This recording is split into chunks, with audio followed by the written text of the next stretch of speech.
ایران والوں نے یہ کام کر کے جو امریکہ اور اسرائیل کو جو تکلیف پہنچائی ہے نا، اس کا آپ اندازہ نہیں کر سکتے۔ یہ جو ویڈیو آپ دیکھ رہے ہیں نا، کہ یہ ایک مجسمہ ہے بہت بڑا، یہ شیطان کا مجسمہ ہے۔ یہ وہ شیطان ہے جس کا نام بال رکھا ہوا ہے۔ اس کا قرآن مجید میں بھی ذکر آیا کہ جس میں کہا جاتا ہے کہ آپ حقیقی انسانوں کے خدا کو چھوڑ کے اس بال نام کے اس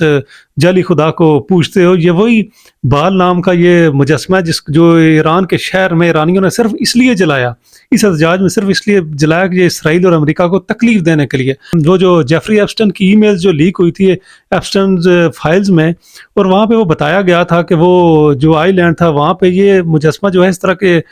خدا کو وہاں پہ رکھ کے جس کے اوپر چھوٹے چھوٹے بچوں کو ذبح کر کے قربانی دی جاتی تھی، ان کا خون پھینکا جاتا تھا کہ ہم اس کے لیے سیکریفائس کر رہے ہیں، یہ ہمیں طاقت دیتا ہے، یہ ہمیں دنیا میں جو ہے وہ امیر کرے گا، طاقتور کرے گا۔ اس عقیدے سے یہ لوگ اس کے وہ کر رہے تھے۔ اور ایرانیوں نے جب یہ کام کیا نا، تو آپ نے دیکھا ہوگا کہ